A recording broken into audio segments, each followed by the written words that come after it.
आज की कहानी है अमेरिका से सुदर्शन प्रियदर्शनी की घर दर घर। सुनिए वैदेही के स्वर में। गाड़ी दौड़ती जा रही है वापस।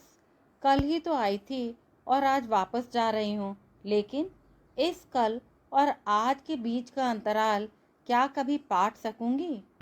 कोई अनुमान भी नहीं लगा सकता कि विवाह के 1 माह के बाद ही मेरी मानसिक स्थिति इतनी विकृत हो उठेगी कि गले की फांस बनकर रह जाएगी।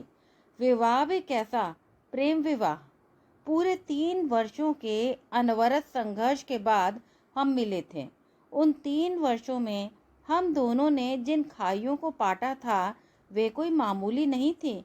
2 बिल्कुल भिन्न जातियां एवं प्रांतों का अंतराल, और उस पर विनय की बेकारी और नौकरी की पल पल तलाश। इधर मेरे घर में मेरा अकेली लड़की होने का दंभ एवं लाड़, और माँ बाप के मन में विजातीय के साथ भेज देने का स्वाभाविक एवं संजीदा भय। जातीय एवं पारिवारिक संस्कारों के न जाने कैसे कैसे अजगर हमारी राहों में लौटे थे। यूं तो लड़की वाले लड़के वालों की हर बात सिर माथे लगाते हैं, लेकिन जहां प्रेम की बात हो और लड़की वालों का पलड़ा जरा भी भारी हो तो उनके भी नखरे छठे आसमान को छूने लगते हैं। यही वे छोटे बड़े पुल थे जो हमने 3 लंबे वर्षों के अंतराल में लांघे थे। मुझे याद है, कॉलेज से अपने घर जाने का रास्ता लगभग 2 मील लंबा एवं सूना था। वह सफ़र हम दोनों पैदल किया करते थे। बहुत लोग हमें जानते थे। उस पर यूनिवर्सिटी में भी हम इकट्ठे थे, इसलिए राह चलते भी हम बड़ी एहतियात के साथ चलते। एक दूसरे को कनखियों से देखते रहते, लेकिन चाह कर भी न मुस्कुराते। अतः एकांत ढूंढना मरुस्थल में पानी ढूंढने के बराबर था। यूँ भी मुझे याद नहीं कि हमने कभी ऐसी वैसी बातें की हों कि सड़क का चलनापन आड़े आया हो, क्योंकि विनय बड़ी गंभीर प्रकृति के व्यक्ति हैं और मुझे लगता था कि मेरे उनके नज़दीक जाते ही ऐसा कुछ हो जाएगा जिससे मैं घर बाहर मुंह दिखाने योग्य न रहूंगी। नतीजा यह हुआ कि हम कभी शायद ही शारीरिक रूप से निकट आ सके हों। इसीलिए दिन प्रतिदिन यह आकर्षण इतना तीव्र होता गया कि कभी कभी तो भावातिरेक में मुझे देखते हुए विनय की आंखें भर आती थीं। उस समय मैं बस इतना करती थी कि उनके हाथ का बैग ले लेती और हम सड़क छोड़कर पगडंडी पर चलने लगते थे। रात्रि में जब मैं कभी विनय को अपने बहुत निकट अनुभव करने का प्रयत्न करती तो उनका सीनियर होना और कभी कभी हमारी क्लास ले लेने जैसा अवरोध मेरे आड़े आ जाता। कल्पना में विनय मुझे अपनी ओर खींचते तो मैं आत्मविभोर बेशक हो उठती, लेकिन कहीं एक शिष्या का आदर भाव मुझ पर हावी हो जाता और यह भाव मुझे जबरन विनय से दूर कर देता था। उम्र में भी विनय मुझसे 8-10 साल बड़े थे और जब किसी प्रोफेसर के छुट्टी पर जाने से हमारी क्लास ले लिया करते थे। मैं एमएससी के प्रथम वर्ष में थी और उन्हें रिसर्च करते हुए 5 वर्ष हो चुके थे। यूनिवर्सिटी माहौल की घूरती हुई आंखों के बीच विनय मुझे बड़े संयत एवं भले लगे थे।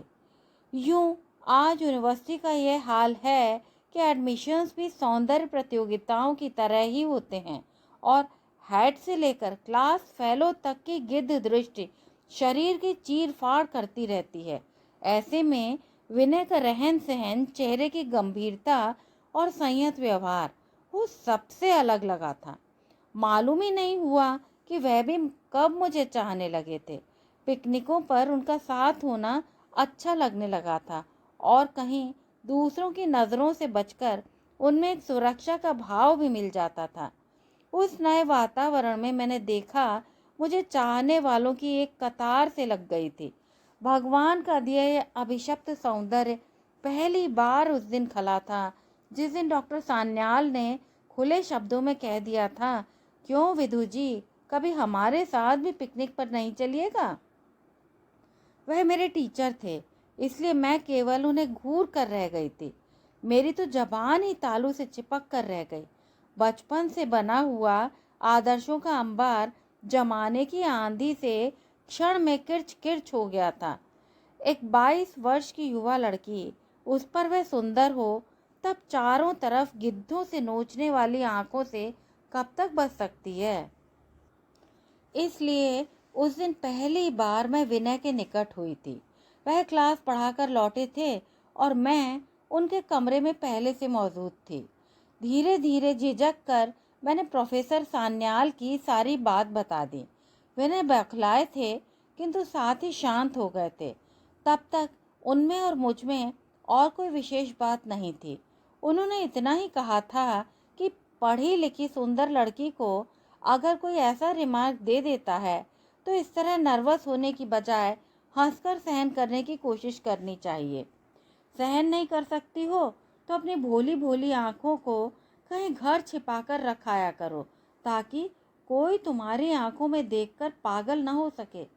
जिस दृष्टि से उस दिन विनय ने मुझे देखा था, मैं शर्माई तो शर्माई, बेतहाशा हंस भी दी थी और डॉक्टर सन्याल की बात का सारा मलाल धुल गया था। इसी प्रकार छोटी छोटी सुरक्षा वह मुझे देते गए और मैं उनके निकट से निकट होती चली गई। फिर तो इतना हो गया कि मुझे किसी भी कठिन से कठिन समस्या का सामना करना पड़ा तो अकेले नहीं, विनय साथ होते थे। यहाँ तक कि शादी की बात भी बीच बीच में होती तो विनय बड़े निर्णायक ढंग से कह देते, अगर कभी शादी की तो तुम ही से करूँगा, पर मालूम नहीं इस जन्म में या अगले जन्म।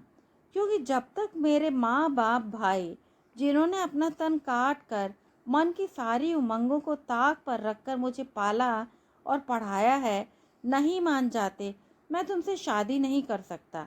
वैसे भी तुम सिखड़ी हो ना, घर वाले तुम्हारे रोब से डरते हैं। विनय अपने आप में बड़े स्नेहशील सहायक, अपनी जेब में कुछ न होते हुए भी दूसरों के लिए ग्रास जुटाने वाले व्यक्ति थे।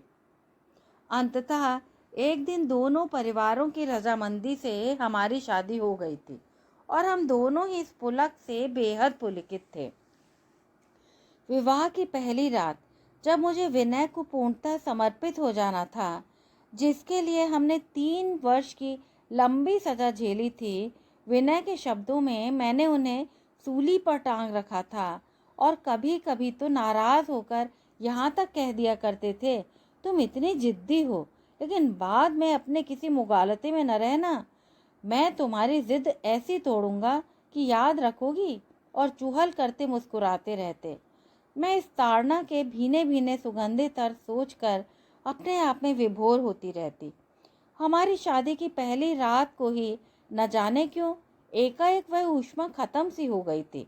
हम इतने पास थे कि एक दूसरे को छू सकते थे, गले लगा सकते थे, एक दूसरे को भरपूर चूम सकते थे, एक दूसरे में संपूर्ण एकात्म हो सकते थे।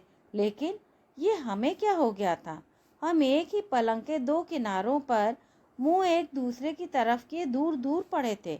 दोनों के मन में शायद यह बात आ रही थी कि पहल कौन करे, हाथ कौन बढ़ाए। दोनों को यह मिलन इतना अजीब और अनहोना लग रहा था कि उसकी स्थिति पर अधिक ध्यान नहीं था, उसकी प्रतीति पर कम था। धीरे धीरे विनय ने ही मेरे मेहंदी भरे हाथों पर हाथ रखा था तो लगा यह तो वही पहचाना हुआ हाथ है। उन्होंने मेरी आंखों में आंखें डाली तो लगा यह तो वही आंखें हैं जिन्हें मैंने सैकड़ों बार देखा है। उन्होंने मुझे अपनी ओर खींचा तो लगा यह तो वही आग्रह है जो पिछले 3 सालों से हो रहा है। इसमें तो कुछ भी नया नहीं है। मुझे लगता है बिल्कुल मेरी जैसी स्थिति विनय की भी थी। मैंने पूछना चाहा था कि आज प्यारी नहीं लग रही क्या? अब मेरी आंखें भोली नहीं रही क्या? पर मैं कुछ भी नहीं पूछ सकी। विनय की आंखों में भी ऐसे ही कुछ प्रश्न थे कि जिस संबंध के लिए हमने 3 साल संघर्ष किया है, उस संबंध की ऊष्मा क्या इतने से पास आने से ही खत्म हो गई? विधु, वह भी मुझे खींचकर अपने साथ समेटना चाहते थे, लेकिन न जाने क्या था जो हमें एक दूसरे से बांध नहीं पा रहा था। प्राप्ति ने शायद मिठास खत्म कर दी थी। मुझे आज विनय प्रेमी कम और मेरे प्रोफेसर ज़्यादा लग रहे थे और एक नए सिरे से गुरु शिष्य का संबंध बीच में खड़ा हो गया था। पर मुझे यह भी लग रहा था कि हमारा मिलना ही क्या कोई अनोखी बात है। दुनिया भर में लोग प्यार करते हैं, मिलते हैं, विवाहित होते हैं और एक परिवार बनाते हैं। हम तो आज तक की गई बातों की मात्र पुनरावृत्ति कर रहे हैं, जैसे हर वर्ष फूल खिलते हैं और मुरझा। उस दिन हम दोनों कॉलेज, समाज और दुनिया भर की बातें करते करते उनींदे हो गए थे और सो गए।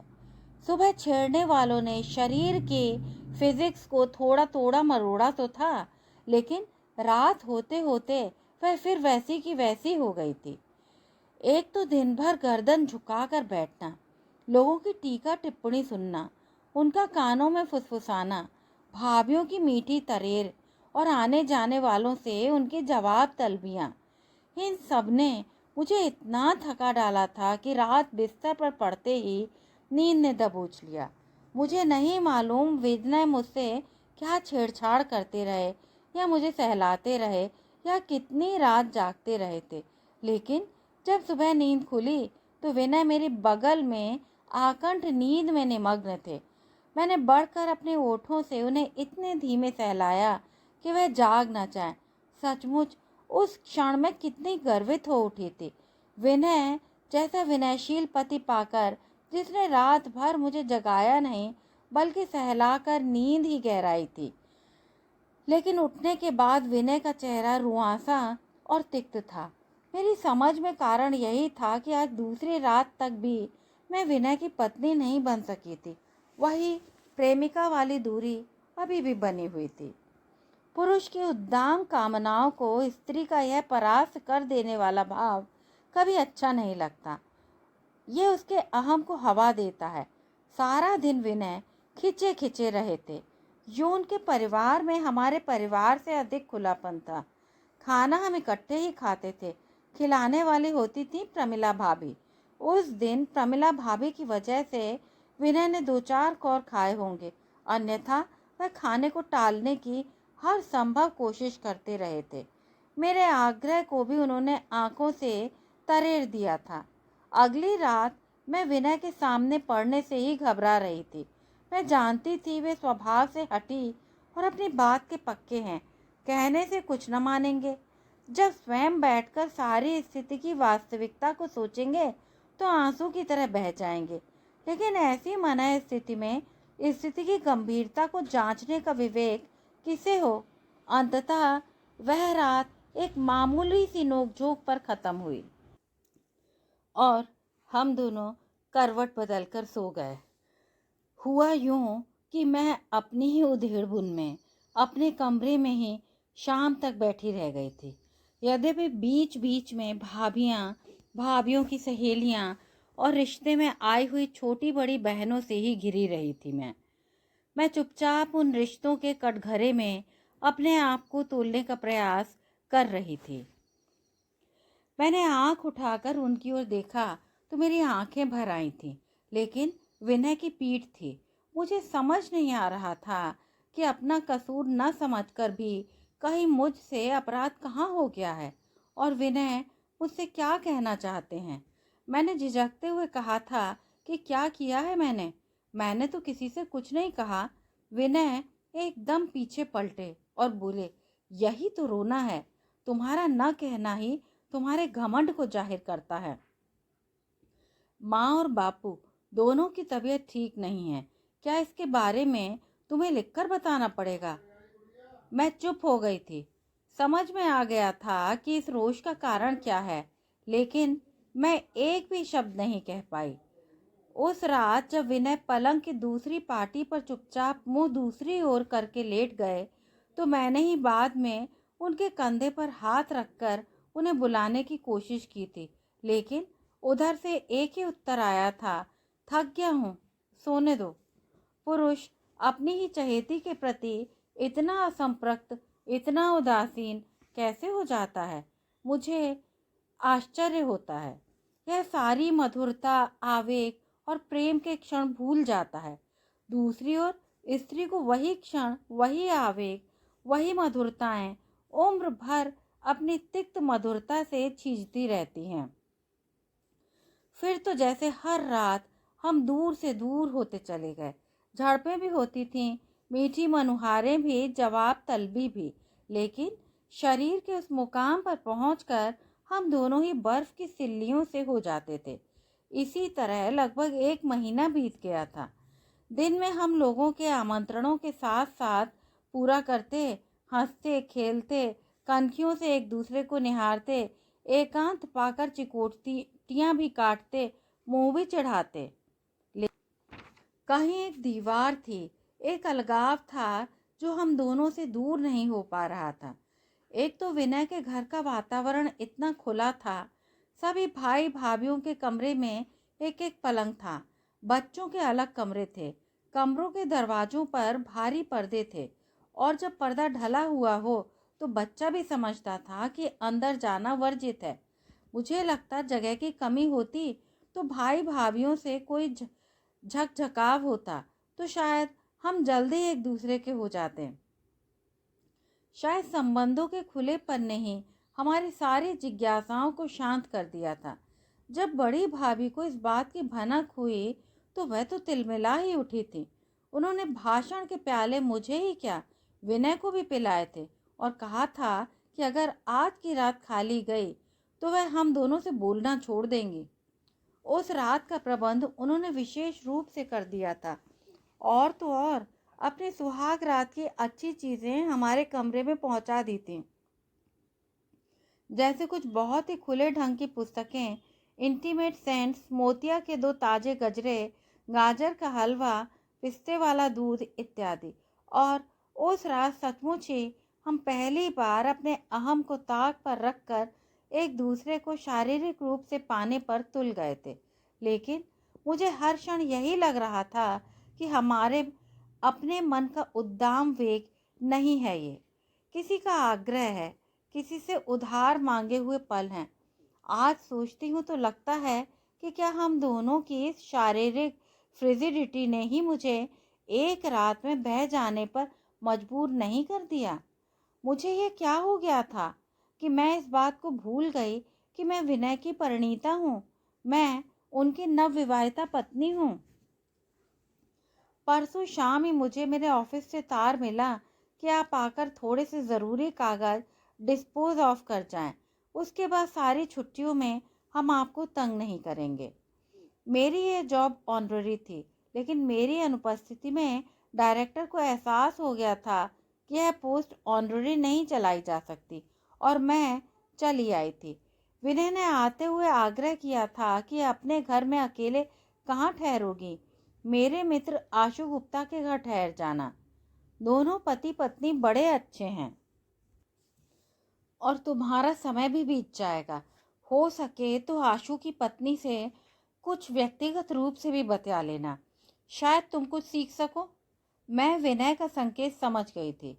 मुझ में झिझक अवश्य थी, लेकिन उतनी ही तीव्र ललक भी थी आशु दंपत्ति के घर ठहरने की और कुछ सीखने की।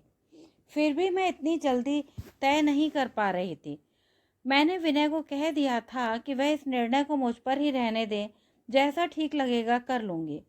पहले दिन काम में इस तरह जुटी कि रात तक होश ही नहीं रहा। थकी टूटी कमरे में लौटी, नहाई, कुछ खाया पिया और सो गई। दूसरे दिन भी सारा दिन काम में व्यस्त रही। लेकिन शाम को तो मिलने के इरादे से या वैसे ही आराम के अंदाज से मैं दफ्तर से सीधी आशु गुप्ता के घर चली गई। आशु गुप्ता का परिचय भी दे दूं, वह मेरे पति के साथ ही काम करते हैं। शादी से पहले भी विनय ने मुझे उनसे मिलवाया था। विनय ने बताया था कि वह उनके कुछ ऐसे मित्रों में से हैं जिनके साथ वह मेरी अनुपस्थिति में अपना दुख दर्द बांटते रहे हैं। यही नहीं, हर व्यक्तिगत बात में उनके साथ साझेदारी रही है। तो यह तो स्वाभाविक था कि आशु दंपत्ति की एक अंतरंग सी तस्वीर मेरे मन में निर्मित हो जाती। जब हम आशु दंपत्ति को उनके घर मिले थे तो लगा कि वैसा सौहार्द, स्वागत और स्नेह हमें और कहीं नहीं मिला। आशु बड़े नम्र स्वभाव, सुंदर, सौम्य और कुशल व्यवहारिक थे। मुझे तो पहले ही दिन उनकी आंखों में देखने का साहस नहीं हुआ। उनकी पत्नी भी अच्छी लगी। कहने को सब कुछ बहुत अच्छा था, लेकिन मैं आशु के प्रति एक विशेष प्रकार का आग्रह सा अनुभव कर रही थी, जो भिन्न प्रकार का था। आशु ने खुलकर विनय के पत्नी चुनाव की तारीफ की, मेरी सुंदरता पर भी छिटपुट दबे घुटे वाक्य कहे, जो मुझे अंदर तक सुवासित कर गए। उनका कोमल गौर गात विनय के सांवले सलोने शरीर को भी मात किए दे रहा था। मैं अपने मन को बार बार हटाती थी, लेकिन फिर वह सौम्य मूर्ति मेरी आंखों को पूर लेती। कल जब मैं पहुंची तो आशु बाहर लॉन में अकेले बैठे थे। उनकी पत्नी शायद कहीं पड़ोस में किसी का हालचाल पूछने गई थी।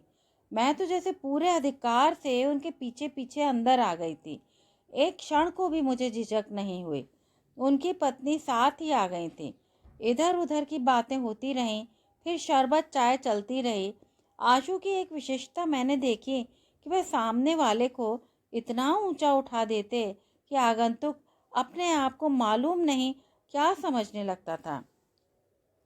उठकर मेरे ग्लास में शरबत डालना और मीठे मीठे शब्दों से कानों में मिश्री घोलना, छिटपुट हल्के फुल्के मजाक, और इस प्रकार लगभग रात हो गई थी। मैंने 2-3 बार वापस जाने का आग्रह किया, जिसे मिसेस आशु गुप्ता ने यह कहकर काट दिया था कि खाने के बाद हम स्वयं आपको छोड़ आएंगे। मेरे पास और कोई विकल्प था भी कहाँ।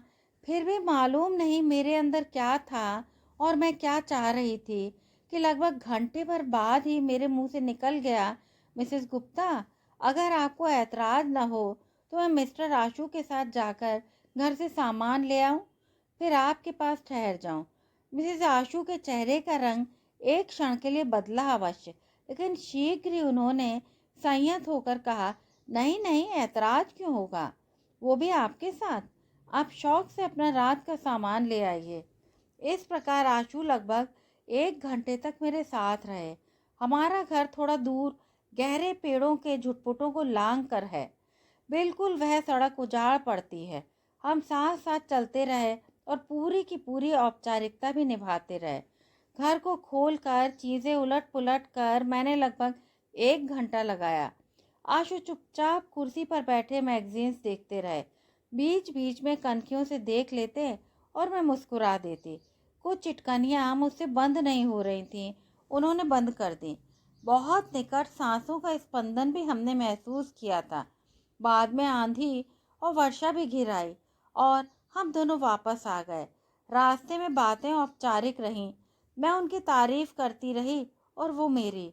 इसी प्रकार दोनों के बीच कब एक जीना सा पारदर्शी स्नेह भाव फैल गया, पता ही नहीं चल पाया।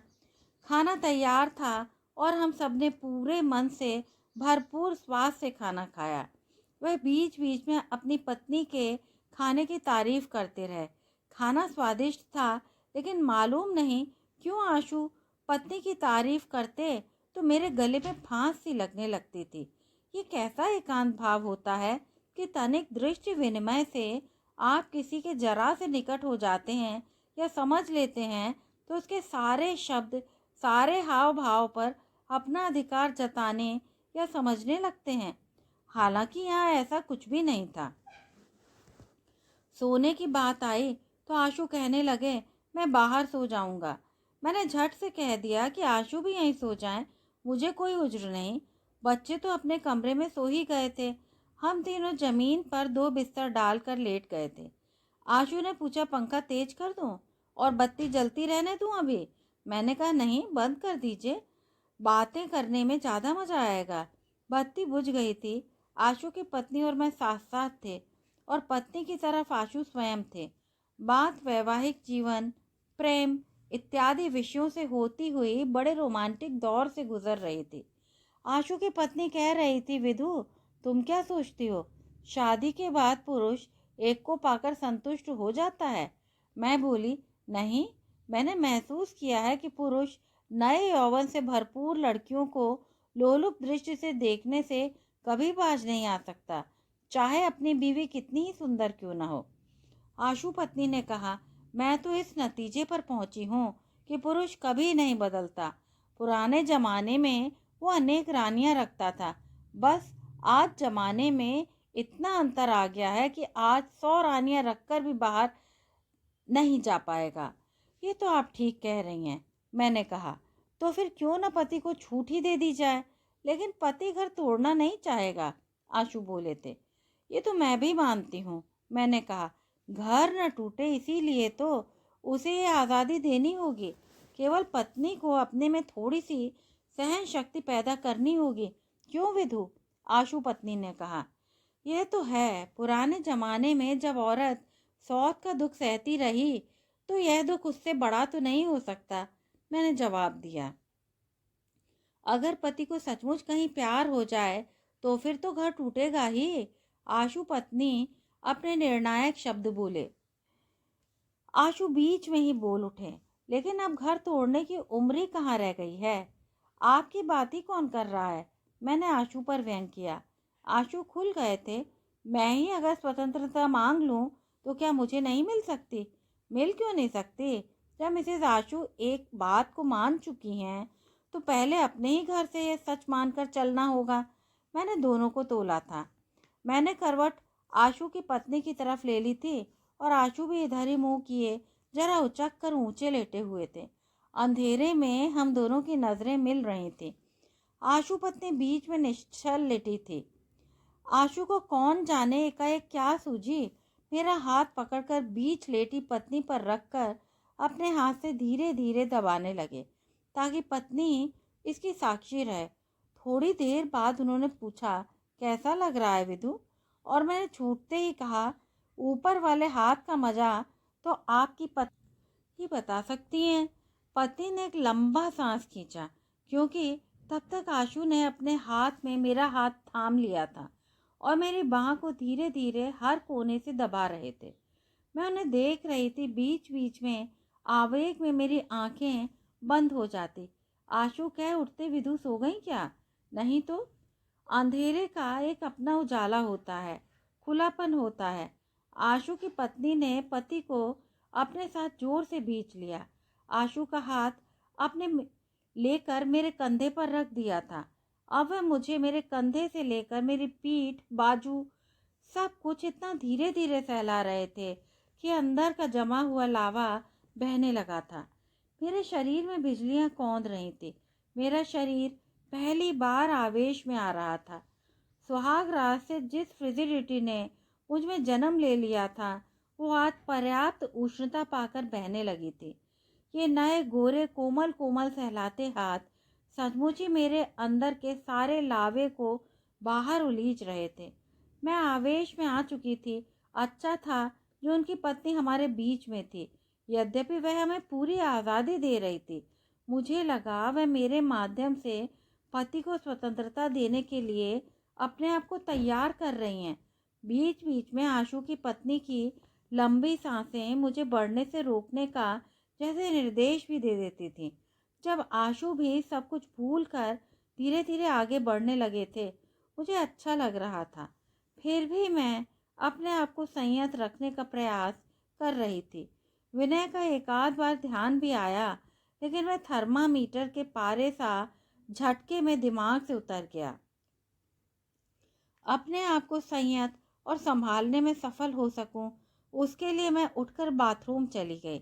जब लौटी तो आशु ने बाँह पकड़कर मुझे अपने और पत्नी के बीच लिटा लिया, खींच कर बाहों में भर लिया। एक आध गरम चुंबन भी मेरे गालों पर रख दिया। मुझे लग रहा था इसे ही शायद प्यार कहते हैं। यह है वह ढंग, वह नयापन जो अंदर के जमाव को तोड़ सकता है। विनय में अवश्य इस आवेग, इस कोमलता की कमी है। आशु पत्नी तनिक उपेक्षित भाव से मुझे देखती रही। आशु मुझे अपने में भींचते चले गए थे। तभी एकाएक बिजली की तरह मुझे आशु पत्नी की उपस्थिति का ख्याल आया और मैं उठकर दूसरी तरफ आ गई। आशु, आपकी पत्नी का हक मैं नहीं लेना चाहती। मुझे अपने बीच में न लाइए। मेरे सामने आप जो चाहें करें, मुझे कोई ऐतराज नहीं होगा। लेकिन आशु तो अब ज्वालामुखी बन चुके थे। वह मुझे खींच रहे थे, सहला रहे थे, शरीर के रोए रोए पर हाथ फेरकर प्यार कर रहे थे। तभी शायद उन्होंने देखा कि उनकी पत्नी का उपेक्षा भाव बढ़ गया है और वो हट गए थे। मैं अपने आप को झटकने का प्रयास करने लगी थी। वह रात मुझे सदैव याद रहेगी, इसलिए नहीं कि मैं आशु पत्नी की नई पति स्वतंत्रता के अभियान में शामिल हुई, बल्कि इसीलिए कि मैं अंदर बाहर तक भीग गई थी। मेरे अंदर का जमाव पिघल गया था। सुबह उठकर मैं बड़ी अस्त व्यस्त हो उठी थी। अब दिन का उजाला था। उजाले में बीती रात अपने सौ अर्थों से दंश दे रही थी। आशु पत्नी का चेहरा उदास और पीला था। आशु का चेहरा अभी भी आवेग से भरा हुआ, उनींदा और आकर्षक। मैं अंदर के लावे से मुक्त और हल्की, लेकिन कहीं त्रस्त और पश्चाताप से भरी हुई थी। जिस विनय का मुझे रात भर एक बार भी ध्यान नहीं आया था, वह बार बार आकर मन को कोंच रहा था।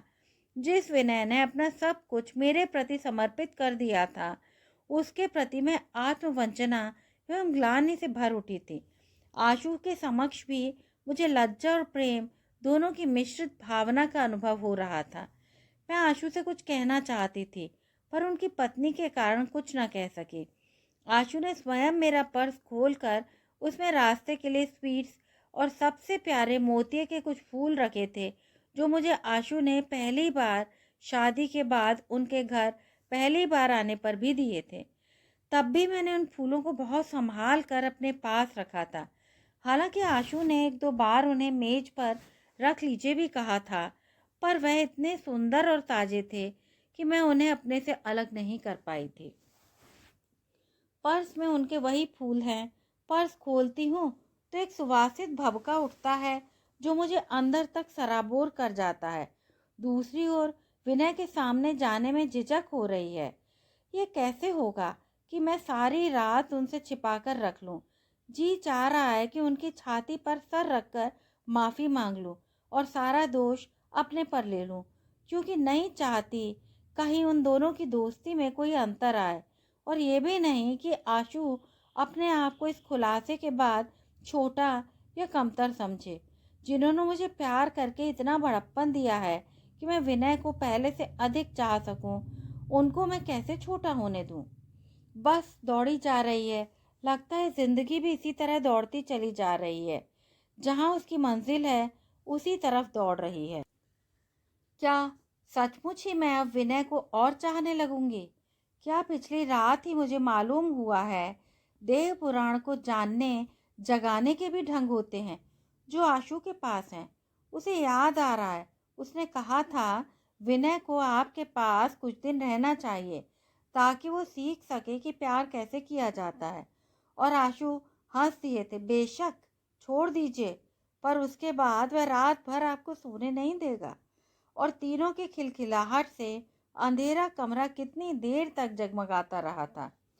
सफ़र का 1 घंटा बाकी रह गया है और मुझे अभी अपने मन के द्वंद से छुटकारा नहीं मिला है। विनय का इस मामले में निश्चय ही दकियानूसी होना था। आशु पर जरा भी संदेह हुआ तो पता नहीं क्या कर डालेंगे। मुझे संभल कर निर्णय लेना होगा। इतने निकट होकर भी इस गले की फांस को शायद गले में ही रखना होगा। पुरुष शक से टूटते नहीं, तोड़ देते हैं, और नारी स्वयं टूट जाती है। मैं अपनी न भी सोचूं तो आशु दंपत्ति की सोचकर चुप रहना होगा, पर सोच रही हूँ कि क्या आशु सहन कर सकेंगे अगर उनकी पत्नी इसी प्रकार? शायद नहीं कर पाएंगे। अब यह समझौता तो मुझे अपने मन से, अपने आप से करना होगा। मुझे लगता है आज भी अधिकांश घर इसी तरह अंदर से दो मुँहे ही चलते हैं। केवल ऊपर से एक छत, एक घर और एक चार दीवारी दिखती है। चलो, अब मेरी गृहस्थी अवश्य बच जाएगी, क्योंकि अंदर जमी बर्फ को तोड़ना मुझे आ गया है। कहानी सुनने के लिए बहुत बहुत धन्यवाद। यदि आपको ये कहानी अच्छी लगी हो तो कृपया चैनल को सब्सक्राइब करें।